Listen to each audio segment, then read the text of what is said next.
Dios les bendiga a todos, hermanos. Qué bueno que pudo usted llegar este día y que esta mañana yo espero que pongamos toda nuestra atención a la palabra de Dios, pongamos todo eh, el deseo de que Dios nos hable en esta mañana.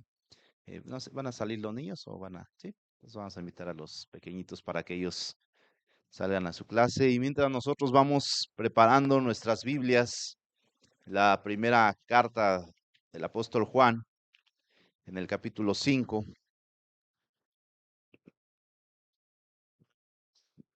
esa carta que hemos estudiado a lo largo de estas semanas y que nos ha hablado de principios fundamentales en cuanto a Dios, en cuanto a la descripción de Dios, de su naturaleza, y que yo creo que en esta parte ya casi final, son 21 versículos que tiene el capítulo 5. Hoy vamos a ver los primeros 5. Y en los que restan seguramente vamos a ver cómo Juan al despedirse está haciendo énfasis en cosas bien importantes. La semana pasada vimos que decía Dios es amor, ¿verdad? Pero antes de empezar vamos a orar, vamos a pedirle que al Espíritu Santo que Él nos instruya y que Él nos revele su palabra, amén. Y que sobre todo quitemos de nuestra mente esa idea de decir, es que a mí no se me pega nada, es que a mí no se me queda, porque eso, déjeme decirle que es una mentira. Usted tiene un cerebro, usted tiene un cuerpo perfecto, y que lo mismo que aprende alguien que escucha a usted hablar y que dicen esa persona sabe mucho, tiene los mismos órganos que tiene usted.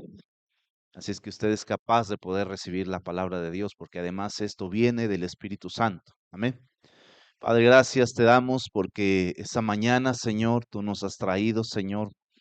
Nos has atraído con tu amor, Señor, y hemos venido a buscar de tu presencia, Señor, porque tú eres bueno, porque tú eres fiel y eres santo. Y queremos pedirte que tú nos hables en esta mañana, amado Dios. Queremos disponer nuestro entendimiento, nuestros oídos, Señor, para escucharte, Dios, y que nada nos robe, Señor, la palabra que tienes para nosotros, que ninguna distracción, que ninguna preocupación, Señor, pueda, Señor, alterar, Dios, lo que tienes para nosotros y que podamos ser enseñados por ti, amado Dios, en el nombre de Jesús.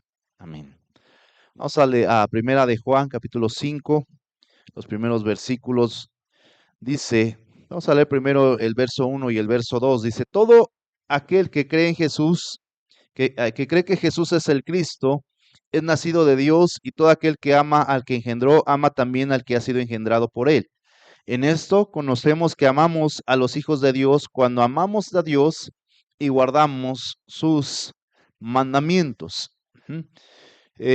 La primera carta de Juan, hemos estudiado y hemos visto, amados, que varias veces repite esa frase, nacido de Dios, ¿sí? ¿Se acuerda que también lo vimos en la historia de Nicodemo y hace 8 días veíamos un poquito acerca de eso? Sí, pero Juan es el que más enfatiza, el apóstol Juan es el que más está diciendo, nacido de Dios. Ahora, la primera parte del versículo 1, yo creo que hasta el primer punto y coma que está ahí, solita esa frase es para un tema teológico que se puede estudiar bastante, ¿sí? Porque podemos aprender de lo que Juan está diciendo. Dice, todo aquel que cree que Jesús es el Cristo es nacido de Dios, ¿sí? Parece algo sencillo, pero ¿se acuerda que la semana pasada yo le decía que en aquel tiempo la influencia griega había estado llegando hacia la iglesia de aquel tiempo? Y muchos decían que Jesús era un Cristo, no que era el Cristo. Ujú. ¿Qué significa la palabra Cristo? Ungido. Ujú. La palabra ungido, sí, quiere decir elegido, apartado, escogido. Entonces, cuando venía la influencia griega, acuérdense que los griegos traían la influencia de las mitologías, de los pensadores, de los filósofos, y cuando vieron a Jesús, como que de repente pasó la euforia después de unos años del sacrificio, y dijeron, Jesús fue solamente una persona especial. Dicen hoy, hasta nuestros días, algunos grupos de conocimiento dicen Jesús era solamente un iluminado.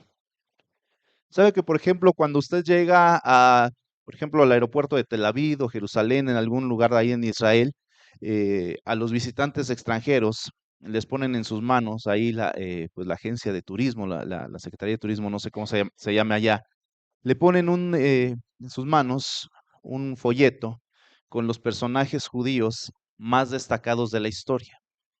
Y vienen ahí varios personajes, pero llama la atención que Jesucristo no viene entre ellos.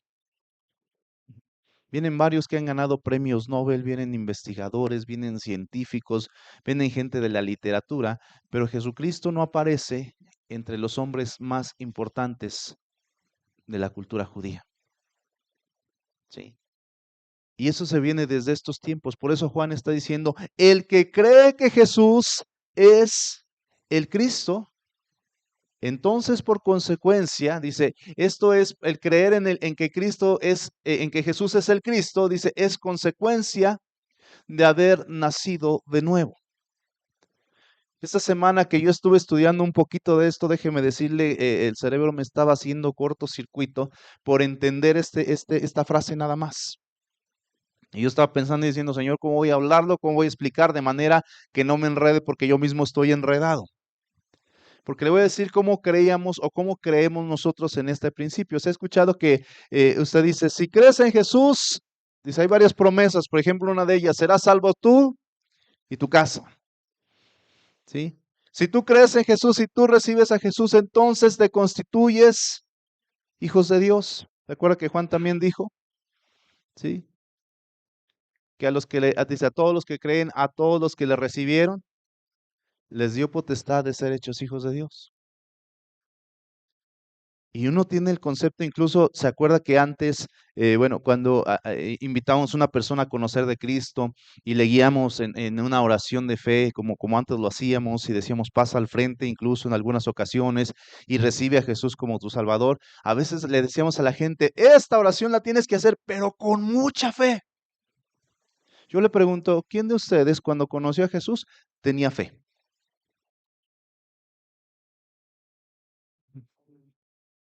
No conocíamos.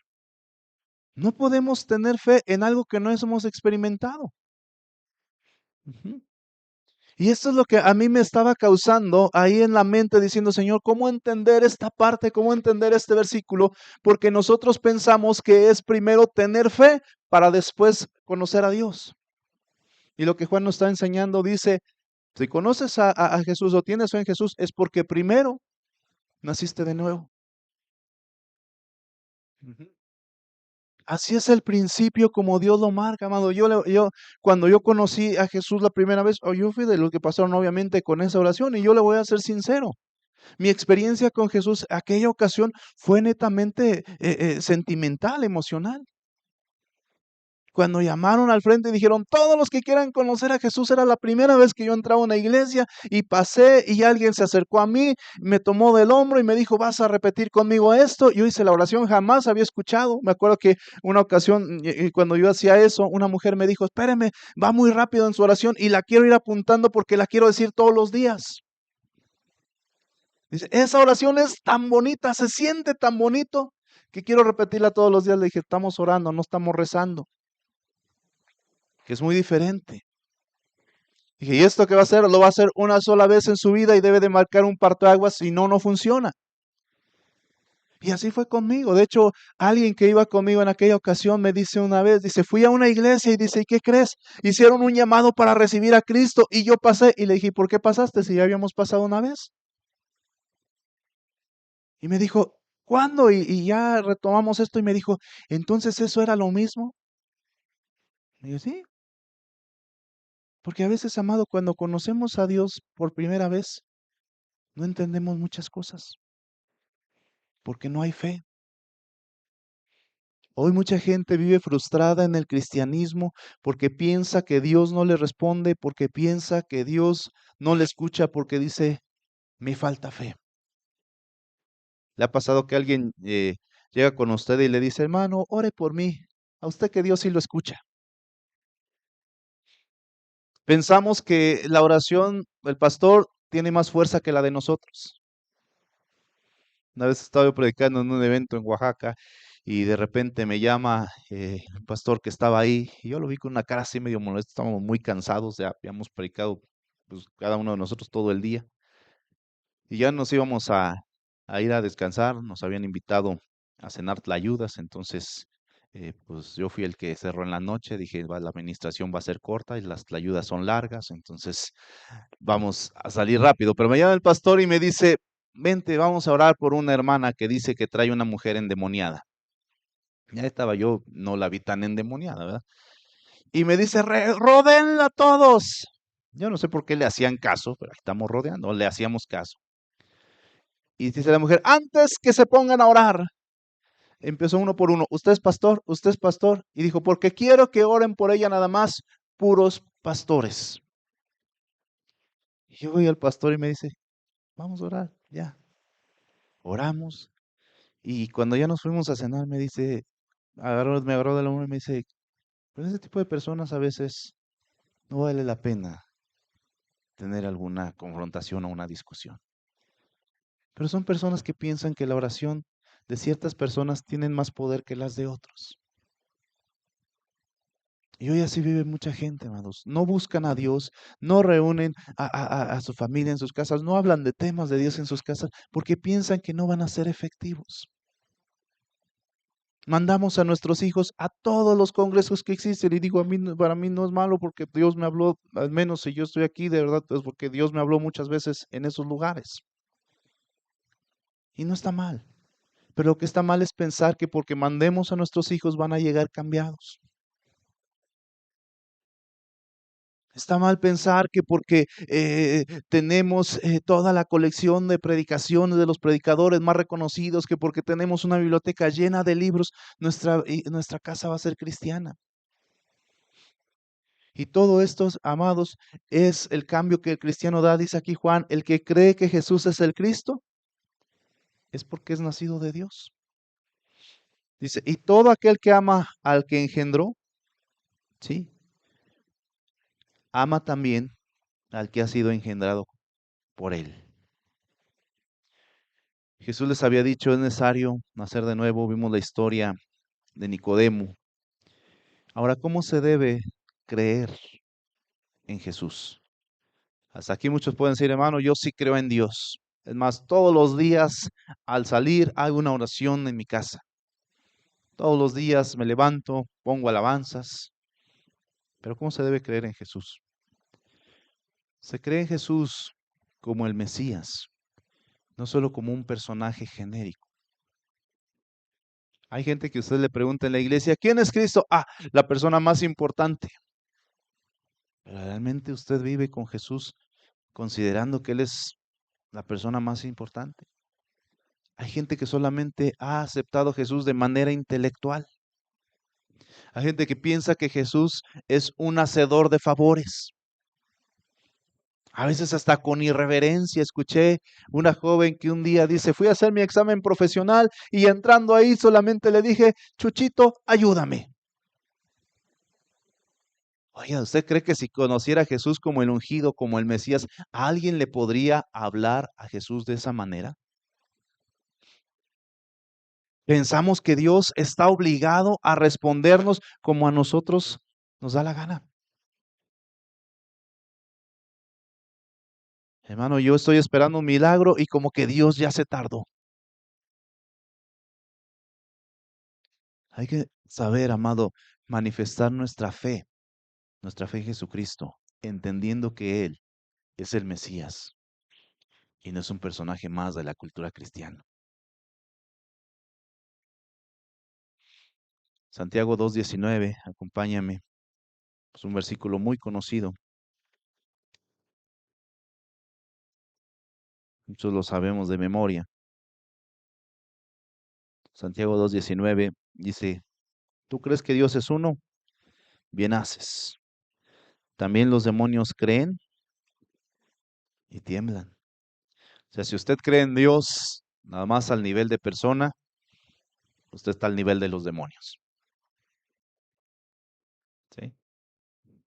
Y alguien puede decir, hermano, esa palabra me está ofendiendo, es ofensivo para mí. Hay gente que de repente quiere ganar victorias en su familia, en su hogar, en su salud y todo esto. Y piensan que pueden enfrentarse solamente teniendo el conocimiento de Dios. pero no viven una relación cercana con Cristo.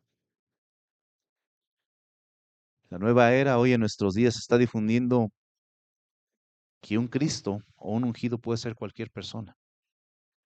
Así como nosotros creemos en Jesús, la nueva era piensa que el Espíritu de Cristo ha estado también en Mahoma, en Buda, en Confucio, y algunas iglesias cristianas piensan que hasta está en sus apóstoles. ¿Se acuerdan la semana pasada que yo le decía a aquellos que estaban hoy predicando? Y de verdad es que cada semana sale cada locura que yo digo, ¿cómo puede ser que la gente crea en eso? El engendro de Dios en la tierra, profeta fulanito. Alguien decía esta semana, por ahí vi una publicación que decía, se aceptan ofrendas a partir de $700 para apartar un lugar en la eternidad. Y yo decía, qué absurdo, qué tontería, pero lo que más me impresiona es que gente que está diciendo información, por favor. ¿Qué se necesita tener en la mente para creer esas cosas, amado? Yo te por ahí ponía, gloria a Dios, por fin los cristianos tenemos acceso a las indulgencias.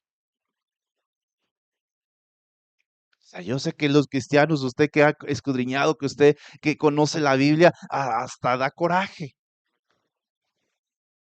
Pero amado, hay gente que solamente cree en Jesús como algo meramente intelectual y dice, bueno, entonces yo tengo que hacer algún esfuerzo para alcanzar otras cosas.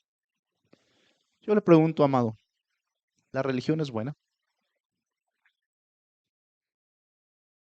¿Usted qué cree?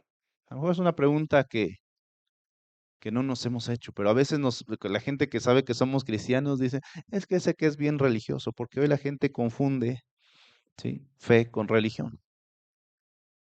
Primero, ¿qué es una religión?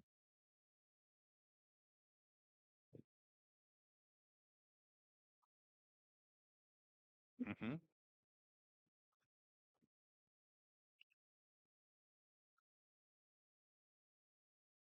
Exactamente, es lo que dicen las ventajas de la religión, es que difunde o promueve principios y valores entre las sociedades que aparentemente son buenos.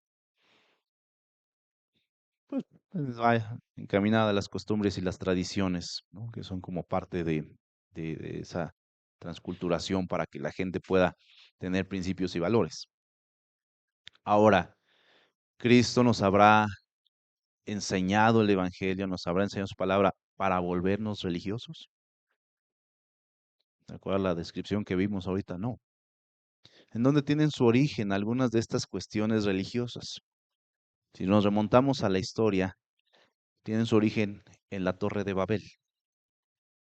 ¿Qué dijeron los de Babel? Vamos a hacer algo tan alto para alcanzar a Dios.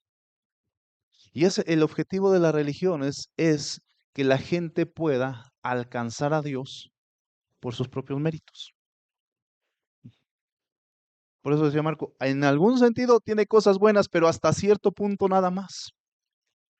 Porque después, cuando la religión se siente que es el medio o es el vínculo para alcanzar a Dios, que es el vínculo para que el hombre de Dios sea perfecto, entonces es a donde todo empieza a fracasar. Y la Biblia dice que lo único que hace al hombre perfecto, enteramente preparado para toda buena obra, ¿qué es? Su palabra. Usted y yo somos religiosos, no somos religiosos, amado. Somos personas que estamos viviendo un estilo de vida de acuerdo al orden establecido por Jesús en su palabra. Por eso nosotros creemos que Cristo no tenía el Espíritu de Cristo, aunque lo tenía, pero nosotros lo que creemos que es que Jesús es el único Cristo. Ay, hermano, pero de repente hace falta tener como que ahí un amuletillo.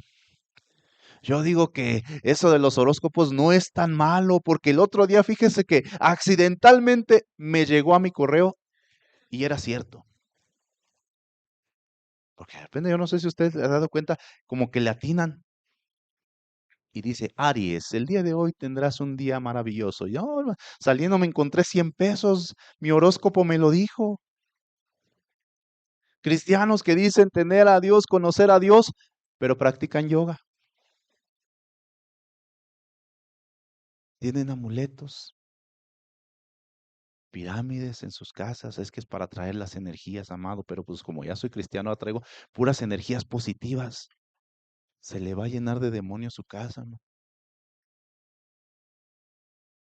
Alguien hace poco me decía, ¿por qué no me pasas unos versículos que hable de los angelitos? Porque tengo mi angelito de la guardia. Amados, hay que tener cuidado con todo esto. Dice, el que ama al que engendró, ama al que ha sido engendrado. Ser cristiano tiene dos efectos. Número uno, ama a Dios. Y número dos, ama a otros que han sido engendrados. Esto es, a otros cristianos. Y ahí no vamos a ahondar mucho porque la semana pasada vimos que la Biblia nos enseñaba y que dice, si me amáis, ámense unos a otros. Los 10 mandamientos de Dios, amado, fueron fundados sobre el fundamento del amor. El amor a Dios y el amor a los demás. ¿Cuál es el común denominador entre los cristianos, amado? El amor. ¿Y cómo se manifiesta esto? De acuerdo a lo que hemos visto, un nuevo nacimiento y reconociendo el señorío de Cristo. El nuevo nacimiento, amado, yo le decía, algunas veces lo he dicho, no se manifiesta cambiando de hábitos. Ay, hermano, es que en mi casa nos volvimos cristianos desde que mi esposo dejó de ser borracho. Hay gente que sin ser cristiana ha dejado de serlo.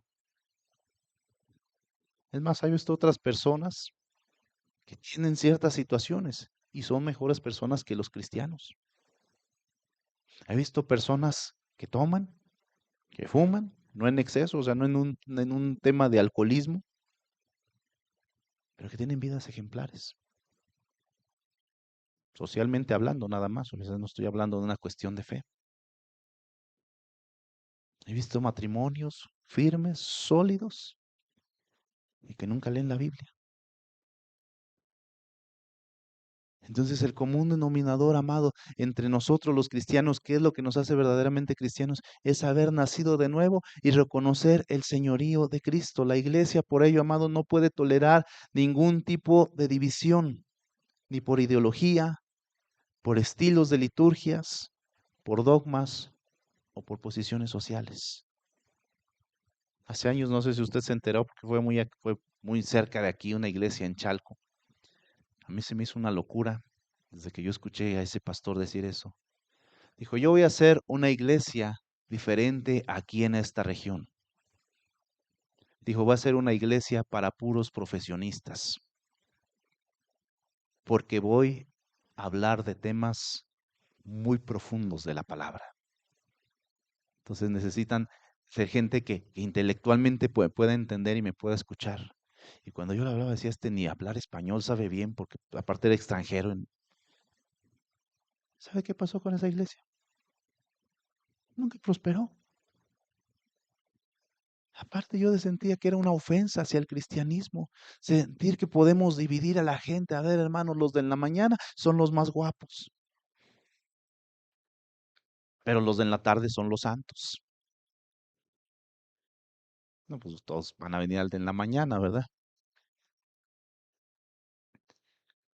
Pero a veces hacemos ese tipo de divisiones, pero la iglesia no puede pasar por eso, dice la Biblia, porque si tú has nacido de nuevo, dos evidencias claras y fundamentales que tiene. Número uno, dice, es que amas a Dios. Y segundo, es que amas a los demás. ¿Cómo nosotros podemos manifestar nuestro amor a Dios, amado? Porque es muy fácil decir, hermano, no ha visto cómo amo a Dios si se ponen a cantar y yo soy el primero que levanta las manos. Yo soy el primero que se pone a llorar con las canciones más bonitas que cantamos y hasta dan ganas de decirle, hey, él cántalo otra vez, dale otra vuelta para que vean que amo a Dios. Pero la Biblia es clara, dice, ¿quieres mostrar que amas a Dios? Dime cómo amas a tu hermano. ¿Con cuántas personas ha dejado de hablar usted alguna vez, ama? ¿Con cuántas personas ha tenido conflicto? ¿A cuántas personas las tiene bloqueadas en su celular? Ay, para que no me hable. Ese me cae mal. ¿Y sabe que hay gente que hasta se jacta de eso, se siente orgulloso?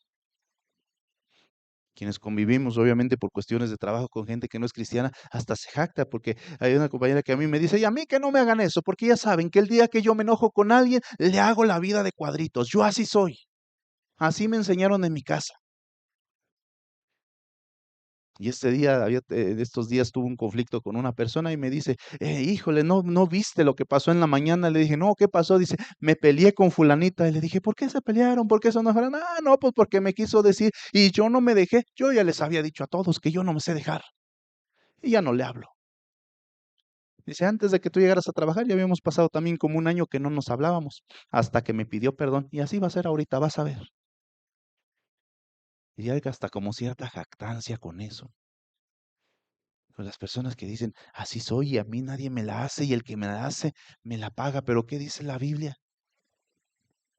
Amas a Dios. Entonces ama a tu hermano. ¿Quieres mostrar que amas a Dios? Enséñame cómo amas a los que han sido engendrados por Él. Pastores amados que utilizan los púlpitos solamente para difamar a otros cristianos. Gente que utiliza las redes, hay un hombre en las redes sociales, algunos lo van a conocer, no voy a decir su nombre. Teológicamente sabe mucho, pero nunca lo he escuchado transmitir un mensaje de amor. Solamente diciendo, hermanos, cuidado de los falsos profetas y da su lista de falsos profetas. Muchos de ellos sí lo son. Pero ¿sabe cuál es lo malo, amado? Lo malo no está en que lo digan, lo malo es que muchos cristianos lo creen sin estudiar y sin analizar. O sea, si lo dijo fulanito de tal, si lo dijo Juanito Pérez, entonces así es. Porque los cristianos a veces no se toman la molestia de ir a la luz de la palabra y entender. Aquí hemos reconocido quienes predicamos que a veces enseñamos cosas que no estaban de acuerdo a lo que realmente significaba. Que enseñamos cosas y enseñamos principios que a lo mejor no eran correctos, pero que tuvimos que aprender y ser enseñados e ir con el Espíritu Santo, estudiar la Biblia para entender y decir, la regué. Pero hay cristianos que no hacen eso y que creen solamente lo que otro más le dice. No es que así lo dijo mi pastor aquí en la iglesia. A veces se han dado cuenta que yo aquí pregunto, ¿sí está bien eso o no está bien eso? Porque me confundo, o sea, yo no tengo las ideas a veces tan claras. Y hablar así como ahorita, hablar en serio, me cuesta trabajo. O sea, yo creo que lo más que duro hablando en serio son 10 segundos y después me tiene que salir un chiste o una broma porque si no siento que no soy yo. A veces hasta cuando les digo a mis hijos, voy a hablar en serio, empiezo con un chiste. Pues ya se echó a perder todo eso. Entonces, amados, a veces por eso yo pregunto si estoy bien, me estoy confundiendo. Porque tenemos que aprender, amados. Dice, ama, el cristiano, ama a Dios y ama a los que han sido con Él. Dicen, esto conocemos cuando amamos a Dios y guardamos sus mandamientos. Ujú. Si algo está por encima del señorío de Cristo, si algo está por encima de la salvación, esa iglesia ha perdido su esencia entonces, amados. Iglesias que están más preocupadas por cubrir, por guardar sus dogmas, sus liturgias, antes que por la salvación de Dios, o la salvación de Dios hacia nosotros los humanos. ¿Se acuerda cuando le platiqué la historia de que yo fui con un hombre que le estaba invitando a un proyecto de evangelismo para predicar a nuevos, bueno, inconversos? ¿Y se acuerda que me dijo? Me dice, mira, yo ya no quiero predicar a más gente. El lugar donde estamos es muy chiquito, era muy chiquito, yo creo que la cuarta parte de esto. Tenía como 12 personas, era su iglesia. Dice, mi iglesia ya está llena. Dije, pues es un cuartito chiquitito, ¿cómo no se va a llenar? Dice, si yo a ellos les digo, oren, cualquiera de los que está aquí, saben orar perfectamente. Si les digo levanten la mano, la levantan. Si les digo siéntense, se sienten. Si les digo vamos a cantar, cantan. Todas las canciones ya se las saben completitas, ya no metemos nuevas canciones. ¿Para qué quiero más? ¿Para qué quiero a más gente? Si con esto que está aquí ya yo puedo dar por satisfecho mi ministerio. Dice, muchos quieren porque quieren que la gente venga y traiga dinero. Dice, pero mira, ¿ves el carro que está allá afuera? Le dije, sí, ese carro es mío, porque aparte de ser pastor, tengo un buen empleo, así es que yo no predico por dinero. Tu proyecto es muy bueno, pero a mí no me interesa predicarle a más gente. ¿Tú crees que me falta algo? Dije, sí, ¿qué? Morirse. Una persona, amado, que es cristiano, que ya no tiene como objetivo compartir el amor de Dios, compartir de la salvación, ya perdió la brújula del camino, amados. Amados, los cristianos no fuimos llamados solamente para componer canciones bonitas, para dar buenos sermones, para tener iglesias grandes o para decir ya somos más. Se dice que en unos años más, unos 40 o 30 años, el 90% de la población en México será cristiana evangélica. Latinoamérica es uno de los lugares y muchos dicen cómo es que el cristianismo en un continente donde no se originó el cristianismo es donde está creciendo más. Yo sé que hay cosas malas que están pasando en nuestros días, eso es cierto, que la maldad se está multiplicando, eso es cierto, pero también hay en este momento evidencias de ciertas cosas, de cómo el pueblo de Dios se está levantando. ¿Cuántos huracanes han querido tocar a México y que han dicho van a ser destructivos y no lo han sido? Me acuerdo hace algunos años cuando yo trabajaba en el gobierno, venía el huracán Patricia y dijeron va a haber destrucción masiva. No, los gobiernos estaban preparados, estaban preocupados. En ese tiempo todavía el presidente era Peña Nieto y dijo, solamente un milagro podría detener este huracán que es de los más destructivos. Se reunió con el gobernador de Jalisco en aquel tiempo, que era el lugar donde iba a pegar, y cuando dijeron, está entrando el huracán, de repente, horas después, llaman al gobernador y le dicen qué pasó y dijo, Señor, no entendemos lo que está pasando, pero hay algo enfrente del mar que no está dejando que el huracán avance, no está pudiendo llegar a la tierra. Dice, los meteorólogos no se explican. Y el gobernador en aquel tiempo dijo algo, hay una especie como de una mano en el mar que está deteniendo. El presidente dijo, solamente puede ser la mano de Dios. Al chocar contra esa barrera que parecía imaginaria, el huracán se deshizo y no hubo un solo daño. Observadores que estaban desde las estaciones espaciales, la misma NASA, dijeron, es el huracán más fuerte de la historia. Hace unas semanas que se esperaba que el huracán Alberto fuera destructivo, que viniera a traer destrucción, se preparaban en las ciudades del norte. Y sabe que por ahí creo que sí hubo como 3 muertos, pero no a causa del huracán, uno que se electrocutó, un niño que se fue por su pelota y se lo llevó el agua. O sea, fueron más cuestiones imprudenciales que realmente por un daño. Y vi lo que unos cristianos de allá escribieron y dijeron, Dios escuchó, dice, porque estábamos a 7 días de lo que el gobierno había dicho, viene el día cero, en donde las presas van a llegar a su mínimo de capacidad y no habrá más agua. Y en un día, un huracán que venía a destruir, vino a llenar las presas de agua. Y Dios está haciendo cosas, amado. Gobiernos que promueven la ideología de género, pero también hay gobiernos que la están prohibiendo. Hace unos días o semanas, no sé cuánto tiempo pasó, yo apenas hace poquito lo leí, en un país de Latinoamérica, El Salvador, el presidente prohibió la ideología de género. Y dijeron, en este país no se puede promover porque destruye los valores familiares. Efectivamente hay muchas cosas, amado, que están avanzando. El mal está avanzando, pero también la iglesia de Cristo se está levantando. También hay cosas que la iglesia de Cristo está teniendo victoria sobre otras cosas que antes no tenía. El objetivo es muy claro, amado. Esto sucede cuando compartimos el amor. Ningún padre se agrada de una pelea entre sus hijos. Mis hijos de repente están solitos, se aman, se quieren, se alimentan, casi todo el día están solitos, entre ellos se dan de comer, se acomodan sus cosas, pero basta con que uno le pise la cola a la perrita y chille para que estalle la bomba en mi casa. Y ya la pisaste y mira, y vete de aquí, y quién sabe qué tanta cosa.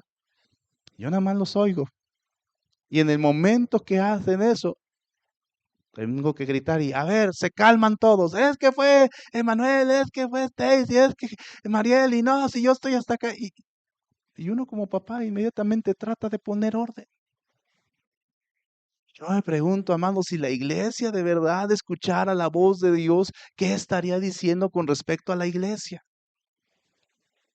Mira, Señor, este pastor se robó a mis ovejas y ya las tiene allá y es un ladrón. Y mira, Señor, este está enseñando mal. Y Dios diría, se me callan todos y pongo orden. Porque el común denominador entre los cristianos, amados, es el amor. Y ese amor es a través del nuevo nacimiento y de reconocer el señorío de Cristo. El verso 3 dice, pues este es el amor a Dios, que guardemos sus mandamientos, y sus mandamientos no son gravosos. Primero se ama a Dios, después a sus hijos, y después se guardan los mandamientos. Primera de Juan 3:10, ya lo habíamos visto hace unos días. Dice, en esto se manifiestan los hijos de Dios y los hijos del diablo. Todo aquel que no hace justicia y que no ama a su hermano, que dice, no es de Dios. Dice, aquí solamente hay dos paternidades, la de Dios y la del diablo. Pregúntele a su hermano que está al lado, ¿quién es tu papá?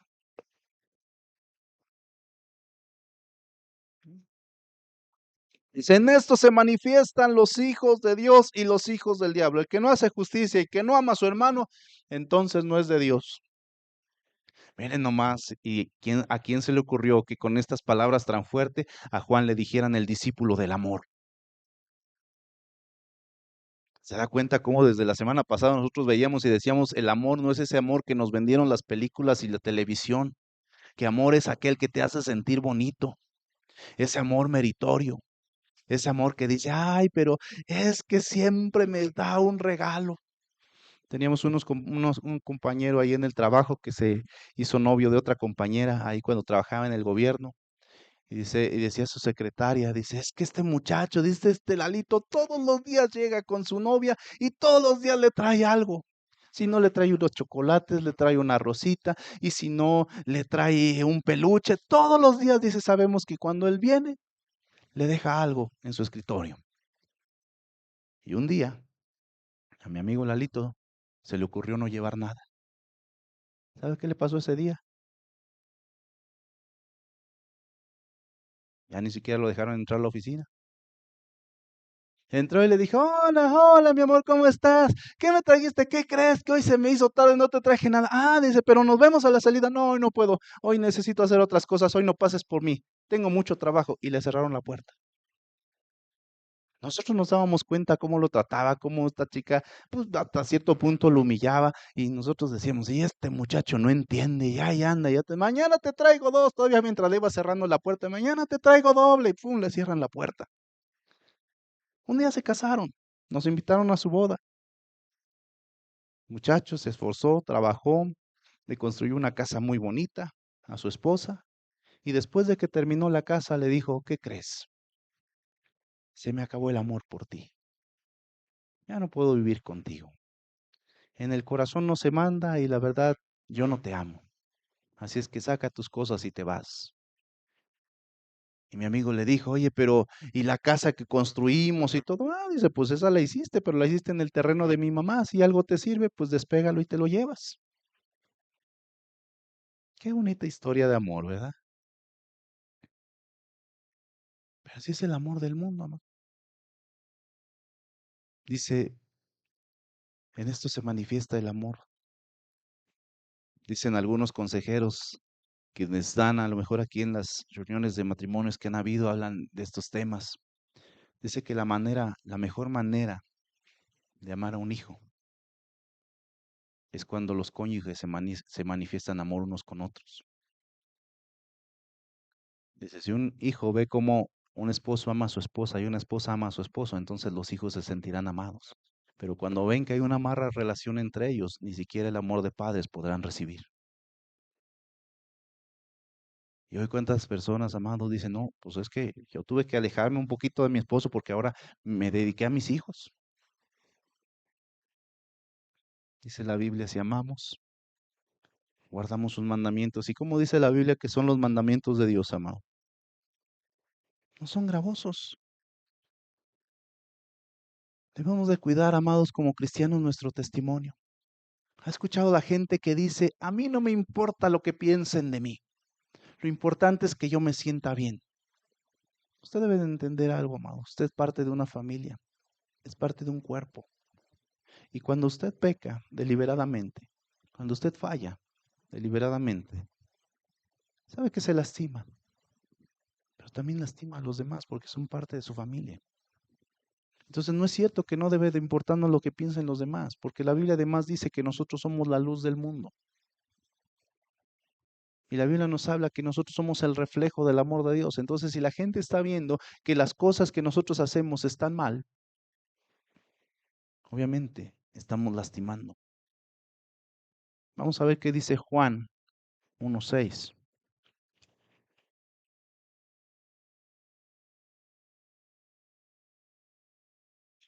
Perdón, es Juan 14, perdón. Juan 14:15. Dice, si me amáis, dijo Jesús, guardar mis mandamientos. Ujú. Amar a Dios sí mueve emociones, amado. Está bien si usted viene a la iglesia y cuando ora salen unas lágrimas, si usted sale contento, está bien. Si cuando usted canta una canción levanta más fuerte la voz porque siente que algo está pasando, eso está bien, pero eso no es la evidencia del amor. Sí. Sus mandamientos, dice la Biblia, no son gravosos. Dios estableció los mandamientos porque sabe que de esa forma funciona mejor la vida aquí en la tierra. ¿Ha escuchado cristianos que dicen, no, cuando uno llega al camino de Dios, Dios lo despeluza a uno? Y Dios te mete a un proceso, y Dios te tritura, y Dios te machaca, y la gente está ahí espantada pensando, pues, ¿qué me van a hacer? Porque antes así enseñábamos el cristianismo, además los pastores, los predicadores éramos crueles. Me acuerdo que cuando uno iba a estudiar a una escuela bíblica, yo era maestro en una, y un día llegó un pastor de visita, dijo, vengo a ver aquí a los muchachos que me han contado mucho de esta escuela bíblica. Llegamos ahí pues platicamos con él y vimos que también en nombre de Dios y dijimos, ¿por qué no les predica hoy en la noche a los muchachos? Y el hermano dijo, sí, está bien, predicó y dijo, muchachos, ¿saben lo que les espera saliendo de aquí? Dice, muchos esperan que hay iglesias esperándolos para predicar y que hay ministerios, pero lo que les espera saliendo de aquí, dice, es un quebrantamiento terrible. Y todos los muchachos se quedan así. Dice, el Señor los va a aventar al piso y los va a machacar y los va a triturar y aquellas cosas que tú amas te las va a quitar. Y dentro de nosotros en ese tiempo lo creíamos. Y uno pensaba que uno si sufría, entonces es porque estaba en un trato de Dios y porque Dios después de eso iba a traer algo bueno. Y a veces sucede, amados. Hay procesos, sí. Hay desiertos, por supuesto que sí. Pero amados, no es un Dios tirano. Un día platicábamos con mis hijos en la noche y decíamos cómo a veces no hemos enseñado bien los principios y pensamos que nosotros hacemos quedar bien a Dios, pero en realidad lo estamos mostrando como algo diferente. O sea, hablando del plan de redención, o sea, imagínate qué sería pensar que Dios crea al hombre y a la mujer y los pone en un huerto y les pone un árbol que le dice, pero de aquí no coman, porque si comen, entonces ustedes pecan. Y estos se equivocan y se lo comen. Y después, dice, los arroja del paraíso y se salen de ahí. Y después les dice, pero va a haber un Salvador, pero si no creen, entonces, de todas maneras, se mueren. Y luego dice, entonces Jesús muere por todos, pero luego decimos, no, nada más por unos cuantos. Entonces, ¿cómo queda Dios? Y aunque teoría, pues bíblicamente tiene cierta verdad, pero también debemos entender que el plan de Dios no era que el hombre pecara y se equivocara. A veces nos gusta enseñar de forma cruel, amados. Muchos dicen, hermano, ser cristiano te va a costar todo. Te vas a quedar sin nada.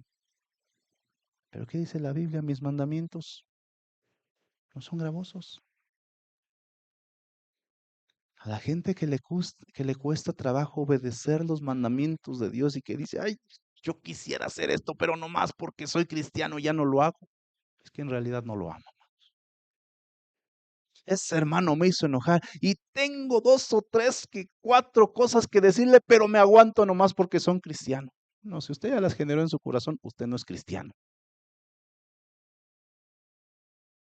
Vamos a ver qué dice Ezequiel 36. Porque muchos están diciendo, ya no soy cristiano entonces, porque a mí sí pasan esas cosas todavía en mi vida, en mi mente. Ezequiel 36, 26. Dice, os daré corazón nuevo y pondré espíritu nuevo dentro de vosotros y quitaré de vuestra carne el corazón de piedra y os daré un corazón de carne. Y pondré dentro de vosotros mi espíritu y haré que andéis en mis estatutos y guardéis mis preceptos y los pongáis por obra. ¿Quién es el que hace que cumplamos los mandamientos de Dios? Él mismo. Por eso le decía, amado, el plan de redención no es como a veces lo pensamos, que Dios puso las cosas malas así como diciendo, de todas maneras ya sabía que ibas a caer.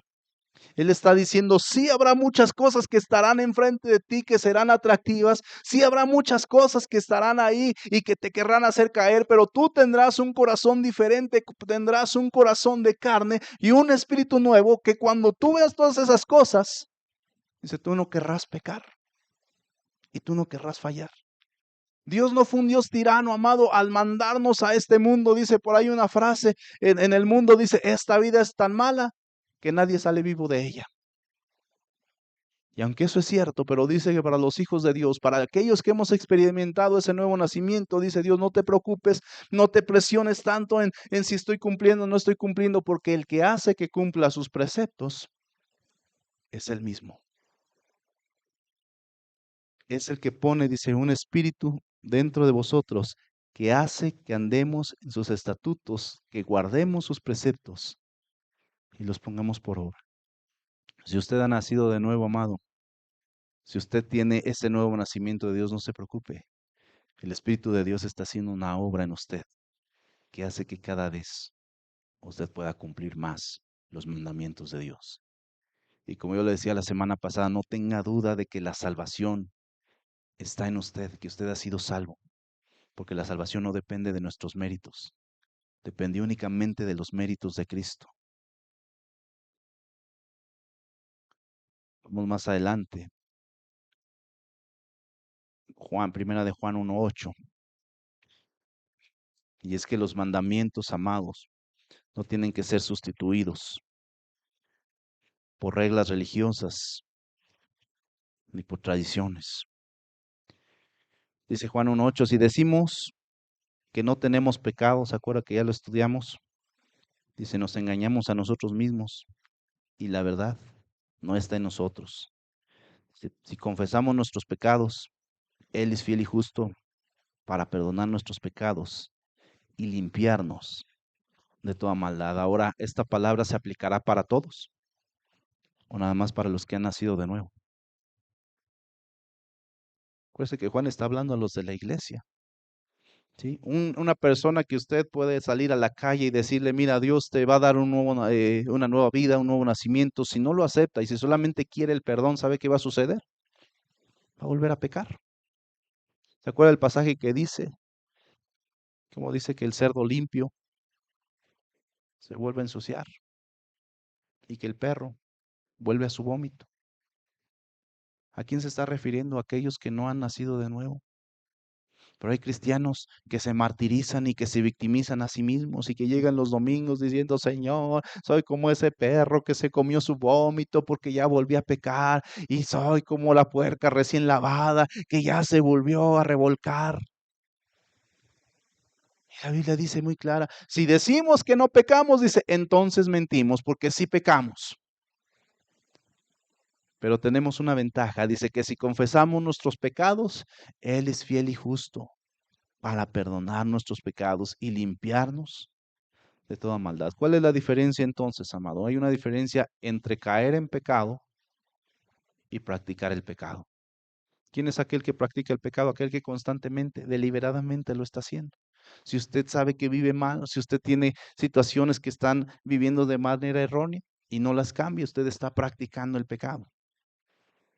Pero si usted ha nacido de nuevo, de repente puede pasar algo que le hizo fallar, le hizo pecar, pero viene, se reconcilia con Dios, se implicó con otro hermano, se reconcilia con su hermano.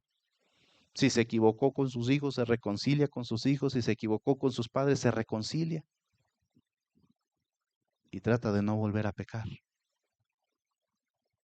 Hoy hay gente que se acomoda al cristianismo nada más porque le conviene. Por años trabajé en un ministerio que tenía un centro de rehabilitación y teníamos ahí muchachos que tenían hasta 5 reingresos. Y obviamente pues lo recibían. Y muchos me decían, a veces de los nuevos que llegaban, me decían, entonces aquí se puede regresar. Y yo les decía, pues lo ideal es que ya nunca regreses.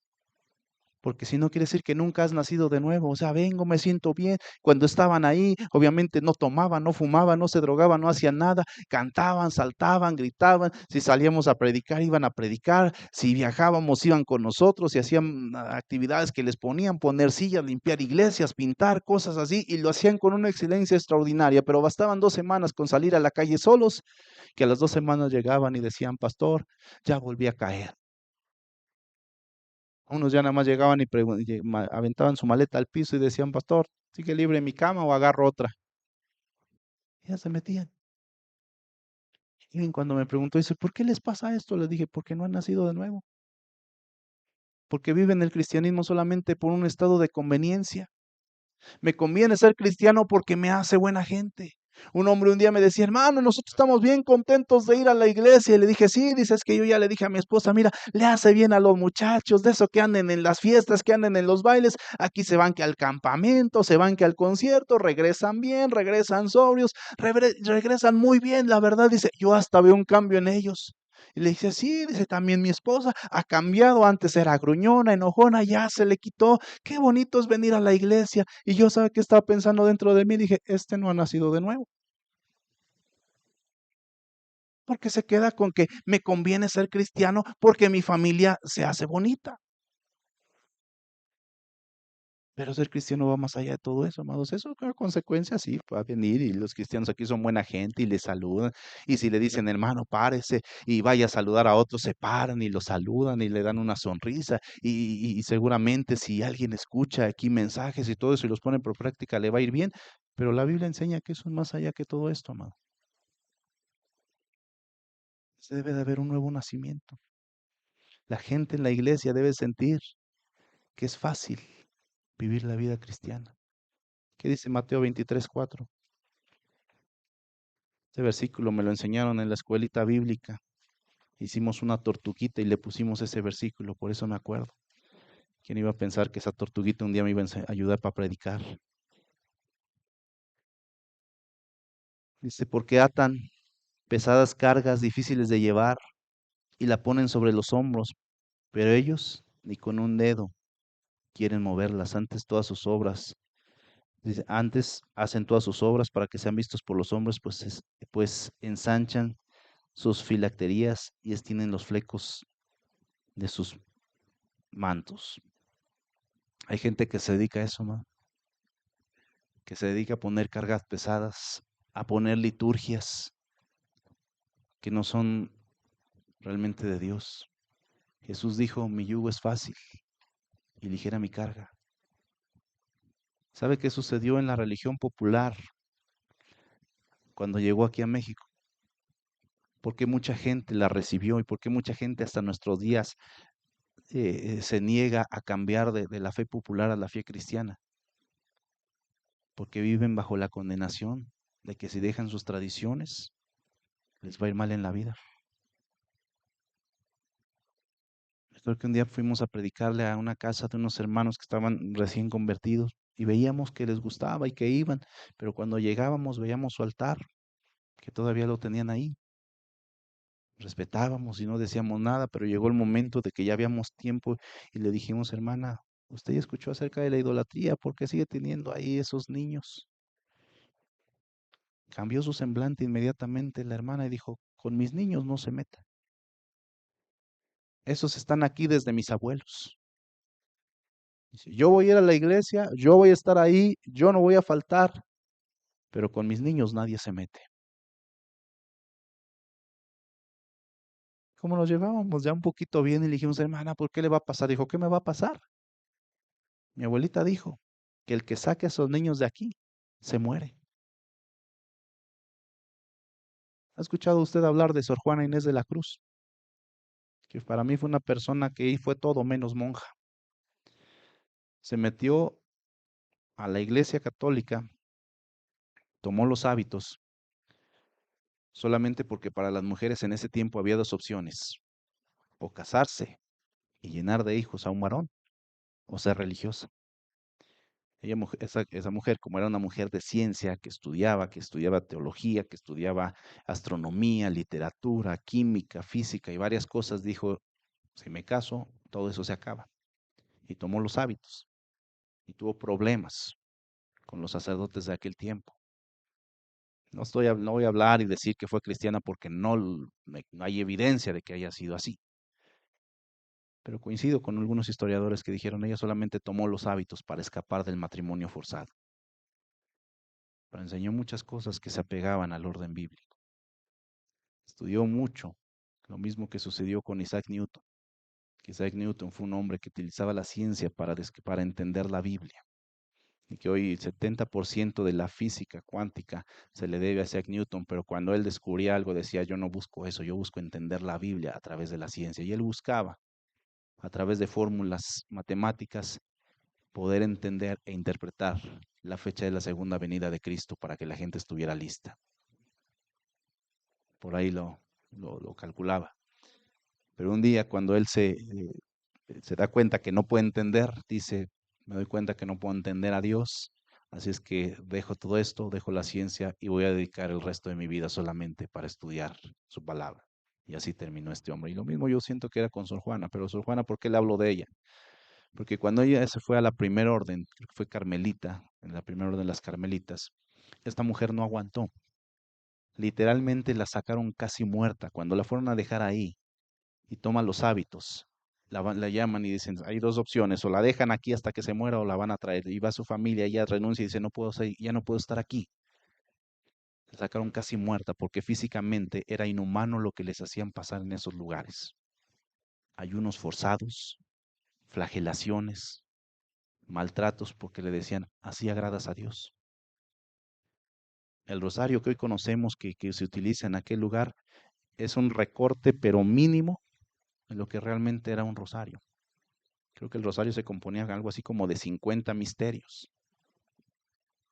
Hoy, si usted ha ido a un velorio, alguna situación, acompaña a un familiar, se hace larguísimo. Un día mis hijos me decían, ¿y quiénes son todos esos que mencionan la rosa mística, la torre de David y que el vaso del arca de la alianza y el vaso de la divina gracia? No sé qué tanta cosa. ¿Quiénes son esos? Y una vez yo se lo pregunté a una mujer que rezaba y le dije, ¿y quiénes son todos esos? Y me dijo, no lo sé, pero no se pueden quitar.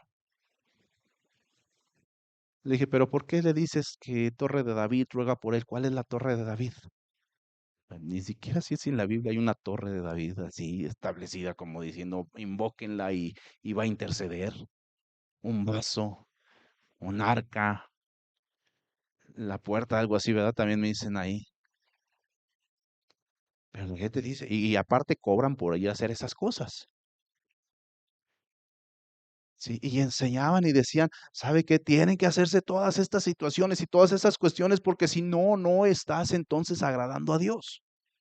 Y hoy la gente dice, no, es que se tiene que hacer eso, y si no se le hace un velorio, la gente, su alma se va al infierno.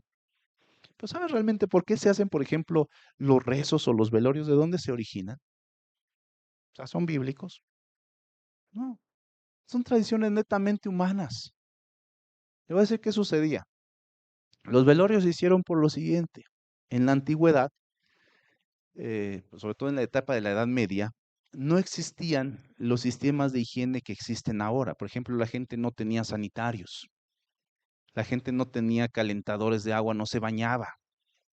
Varios gritaron amén, ¿por qué no nací en ese tiempo, verdad? Y yo conozco una que pudo haber gritado así. Sí, las mujeres durante su periodo no tenían los sistemas de higiene que se tenían. ¿Ha visto usted películas, por ejemplo, de época o imágenes de época que salen las mujeres siempre con un abanico, vestidos largos, zampones muy grandes? Sí, no crea que era por la que era la moda, era para guardar el olor. Ujú. Por eso utilizaban eso. Y los abanicos eran porque donde había reuniones de gente muy grande, pues imagínense varios que en 6 meses no se habían bañado, pues no se lavaban los dientes. Entonces las mujeres al hablar se ponían el abanico porque todo olía muy feo. Los trastes eran de peltre y algunos otros eran de metal, pero eran metal que no era acero inoxidable, entonces el metal se oxidaba. Entonces la gente cuando tomaba el óxido de esos metales y eso es venenoso. Los hombres de aquella época se emborrachaban con cervezas, con licores y los metían sobre esos recipientes. Entonces el óxido que desprendían un ácido, no me acuerdo cómo se llama químicamente eso, mezclado con el alcohol, era una especie de un enervante y parecían que estaban muertos. Entonces, había gente que decían, ya se murió, tiene congestión alcohólica, pero en realidad no estaba muerto, estaba intoxicado nada más. Y los enterraban vivos. Como los panteones no tenían todo lo que hoy tienen, o sea, no rascaban tan profundo, no había cementos, no había tantas cosas, después de ciertos días la gente tenía la costumbre de abrir los féretros, sacar los huesos, limpiarlos, triturarlos y ya eran guardados en otros espacios más pequeños y dejaban la cripta abierta para que alguien más fuera depositado ahí. Entonces dice que encontraban que en los féretros pues estaban rasguñados de gente que después de que se le había pasado la borrachera pues despertaba pero ya estaba sepultado. En aquel tiempo se les amarró un hilito a las manos, o sea, por ahí alguien tuvo la idea y tenían en la parte de arriba una campanita arriba de la tumba. Entonces cuando el panteonero oía que una campana estaba sonando, pues quiere decir que el que estaba ahí no estaba muerto. Ahí sí se le origina el de no estaba muerto, andaba de parranda. Por eso la frase de te salvó la campana, porque cuando empezaban a jalar así decían, no, ese está vivo, entonces rásquenle y vuélvanlo a sacar. Entonces los sacerdotes de aquella época dijeron, para que evitar eso, vamos a dejarlos toda una noche para ver si despiertan. Entonces era chistoso y hasta a veces, pues ahí tenebroso, que de repente alguien que ya estaba acostado, ya estaba tendido, de repente se levantaba. ¿Sí? Por eso se hicieron los velorios, hermano. Pero hoy en nuestros días se les ha dado ciertos atributos hasta cierto punto espirituales. ¿Sí? O de redención, no, es que hay que velarla. No, es que si a las 3 de la mañana no se hace el rezo, entonces a las 3 de la mañana es cuando los demonios vienen por las almas. ¿Has escuchado esas cosas que dicen? Sí. La hora más tenebrosa son las 3 de la mañana. Si tú no puedes dormir a las 3 de la mañana es porque la muerte te anda rondando. Entonces te tienes que poner a rezar, dicen ellos, pero pasa a los cristianos y hay cristianos que dicen yo no duermo porque a las 3 de la mañana va a venir el diablo y me va a atacar. Todo esto que le estoy contando, amados, es porque a veces este tipo de tradiciones han pasado a la iglesia y hoy queremos poner cargas, amado. ¿Y cuántos hicimos ayunos de 21 días? Yo le decía alguna vez, yo me sentí condenado y sentí que había fracasado porque por ahí del día 18 llegué a un desayuno en el trabajo y rompí mi ayuno de 21 días. Yo me sentí avergonzado cuando llegué esa vez a la iglesia y teníamos que entregarlo. Creo que estamos en San Rafael. Yo me sentía avergonzado porque yo veía que todos los hermanos pasaban y entregaban su ayuno y decían, ya cumplimos. Y yo dentro de mí, Señor, no tomes en cuenta los chilaquiles y la asesina del otro día. Y me sentí en una condenación. Yo le soy sincero, ese día salí mal de la reunión porque me sentí que había fracasado. Vi como varios subían que en sus iglesias estaban terminando celebraciones. Y yo decía, Señor, yo no soy indigno. Me voy a ir al infierno por haber roto mi ayuno. Que estas cosas han pasado a nuestros días, amados, pero la Biblia dice, mi yugo es fácil y ligera mi carga. No impongas cargas a los demás. Dice, muchos imponen cargas que ellos mismos no pueden hacer. Cuando llegué a pastorear a San Pablo me decía en los primeros días, hermano, ¿y qué quiere que le hagamos de comer? Y yo decía, pues no vengo a comer, el culto es en la tarde, no haga nada. Y me decían, es que un pastor que anteriormente venía nos dijo, al siervo de Dios le tienen que preparar 2 kilos de bistec porque cuando vamos al instituto bíblico nos hacen comer hasta ratas. ¿A poco sí es cierto? Le dije, pues quién sabe a qué lugar se haya metido ese hombre. ¿Y ustedes qué culpa tienen? Dije, yo también estudié en uno y jamás nos dieron rato, o al menos nunca nos dimos cuenta.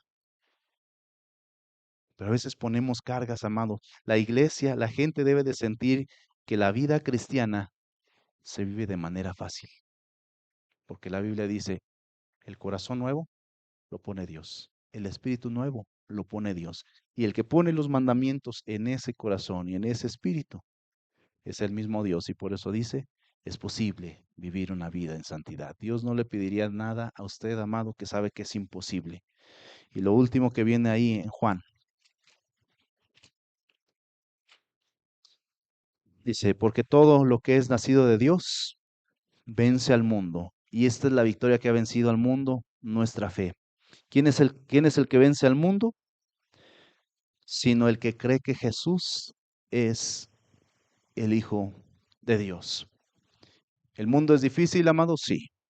Hay cosas difíciles en el mundo, hay cosas atractivas, sí, pero dice la Biblia, nuestra fe vence al mundo. ¿Quién es el que vence al mundo? El que cree que Jesús es el Hijo de Dios. Jesús no nada más es información para una vida bonita, es una experiencia real. En su epístola de Juan, a lo largo de estos capítulos que hemos estudiado y las próximas semanas, que seguramente en las próximas veces que estudiemos los últimos versículos vamos a ver más acerca de esto. Pero casi podemos ir concluyendo acerca de esta epístola. Dios nos habla de 3 cuestiones que dice que Dios es, o que Jesús dice, Dios es amor, Dios es luz y Dios es vida. Ujú. Sin embargo, como lo veíamos la vez pasada, si Dios es amor, pero el amor no es Dios. Si Dios es vida, pero la vida no es Dios. Y si Dios es luz, pero la luz no es Dios. El sentido es inverso. Vencemos, amados, al mundo porque somos de Cristo. Vencemos porque Él nos ha dado su redención.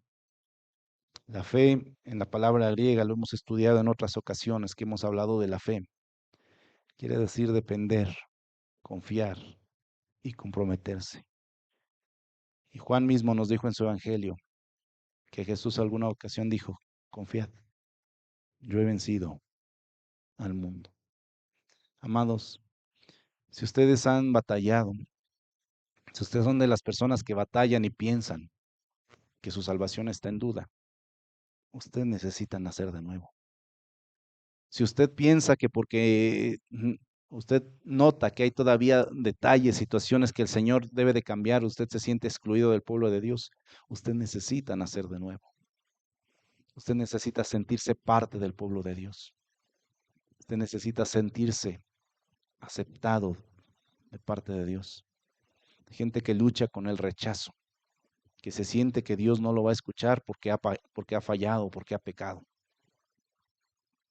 Gente que necesita que Dios venga o que piensa que Dios va a venir y le va a decir, no, hijo, ya te perdoné y todo esto, pero sabe, usted puede escuchar palabras, puede escuchar un buen sermón, puede escuchar un predicador, puede llegar y alguien le hable personalmente y le diga una palabra, pero a menos de que usted no nazca de nuevo, usted no va a entender ese mensaje. Lo más importante es el nuevo nacimiento. Y si hay alguien aquí, amado, que ha venido a la iglesia, que ha estado militando por mucho tiempo en el cristianismo, pero no ha nacido de nuevo, es el momento de que usted tome esa decisión. Y no va a pasar al frente y vamos a orar por usted y le vamos a extender la mano. Esa decisión usted la toma solo. Y le dice, Señor, yo quiero nacer de nuevo y quiero que el viejo hombre muera para que el nuevo hombre que tiene vida en Cristo pueda surgir. ¿Le parece bien si oramos? Padre, gracias te damos, Señor. Gracias por tu palabra, oh Dios. Gracias, Señor, porque tú nos has enseñado, Señor, que nuestra fe vence al mundo, Señor. ¿Cuántas veces batallamos con situaciones, con pecados, con hábitos del pasado, con todas aquellas situaciones, Señor, que no nos dejan, Señor, poder avanzar. ¿Cuántos de mis hermanos, de mis hermanas en este lugar tienen vidas estancadas en el cristianismo? Que tienes un destino divino y un propósito extraordinario para sus vidas de cristianos, Señor, que hay dones, que hay talentos, que hay ministerio, que hay cuestiones, Señor, que todavía tienes para nosotros, que hay milagros que pudiéramos ver, que hay situaciones, Señor, en nuestra vida que podemos alcanzar, pero a veces, Señor, nos hemos estancado sintiéndonos indignos de ti, Señor. Personas que se han alejado de la iglesia porque alguna vez pecaron, porque fallaron y porque pensaron que ese pecado era imperdonable. Y efectivamente, Señor, el pecado nos avergüenza. Efectivamente, el pecado, Señor, nos lastima. Y a lo mejor, Señor, cuando pecamos lastimamos a alguien más.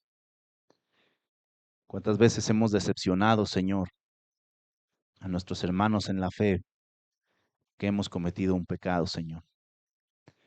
Pero hoy pedimos, Señor, que ese nuevo nacimiento que viene a través de ti, Jesús, sea vigente en cada uno de nosotros. Hoy decidimos morir al viejo hombre, Señor.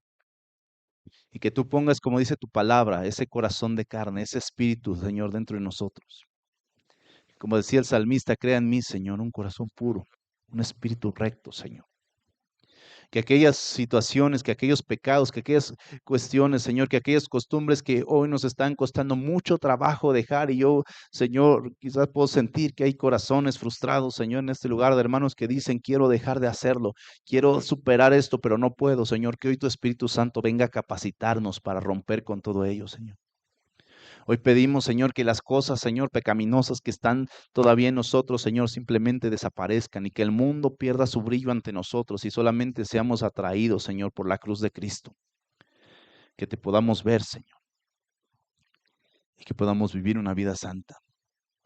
Hoy entendemos que no son, Señor, por nuestros méritos, Señor, que tenemos salvación, sino son por tus méritos, que es la cruz de Cristo lo que nos ha hecho libres y lo que nos ha dado salvación, Señor, que es el haber alcanzado gracia delante de ti, lo que nos motiva y lo que nos capacita, Señor, para vivir una vida diferente. Te damos gracias, Señor, por lo bueno que eres con nosotros y pedimos que tu presencia, Señor, se manifieste. Gracias, Señor, en el nombre de Jesús. Amén.